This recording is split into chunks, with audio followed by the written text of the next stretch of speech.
materials taken from the reasoning from the Scriptures, so we hope that you will follow along. Page 323, pages 3 through 5.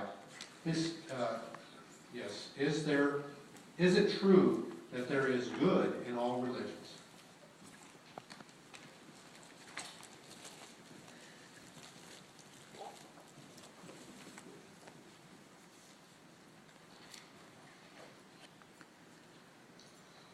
It doesn't matter what religion you are, there's good in all religions. You ever heard that before?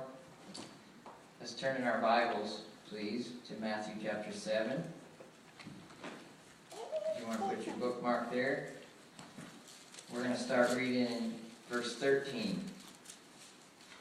It says, "Go in through the narrow gate, because broad is the gate and spacious is the road leading off into destruction, and many are going in through it. Whereas narrow is the gate and cramped the road leading off into life, and few are finding it." So, according to the Bible, there's only two roads. One right and one wrong. One that leads to life, one that leads to destruction. So, how can we tell whether a religion is pleasing to God, whether it's good or bad, or it's on the right road? Let's continue reading in that same chapter, verse 15. It says, "Be on the watch for the false prophets, who come to you in sheep's covering, but inside they are ravenous wolves. By their fruits you will recognize them.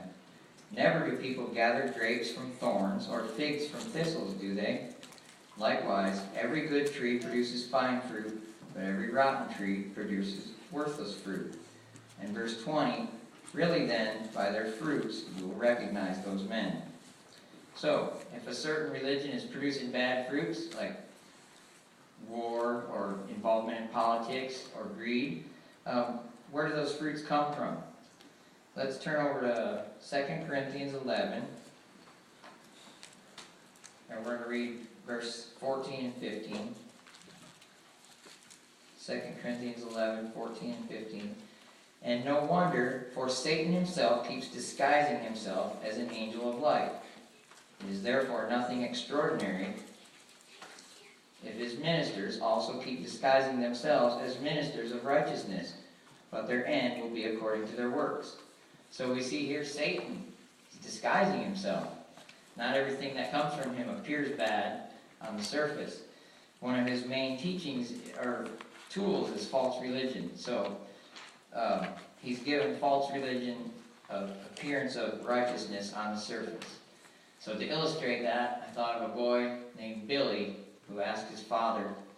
He said, "Dad, can I go to the movies this weekend?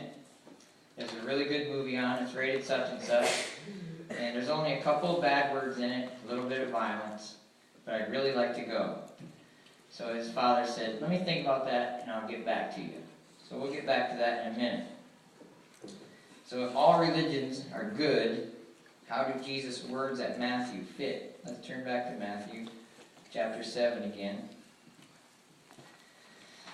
And we're going to start in verse 21.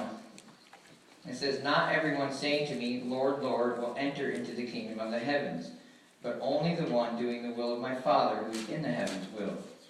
Many will say to me in that day, 'Lord, Lord, did we not prophesy in your name, and expel demons in your name, and perform many powerful works in your name?' And then I will declare to them, 'I never knew you. Get away from me, you workers of lawlessness.'" So Jesus made it clear that religions not practicing the truth would not receive his approval. So back to our story about Billy, his father said, "Son, I have an answer for you. If you want to go to the movies, all you have to do is eat a couple of my homemade brownies." Now the brownies are mostly good, but in a couple of them there's a little bit of horse manure. So all you have to do is eat the brownies and you can go to the movies. Let's look at one more scripture. 2 Timothy 3.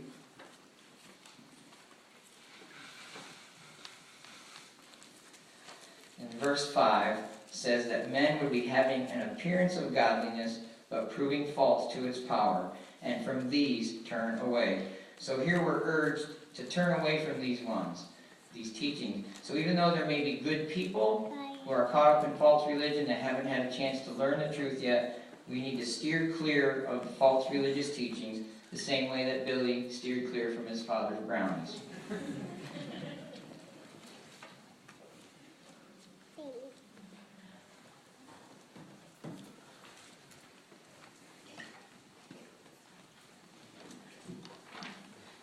Thank you, Brother Thomas.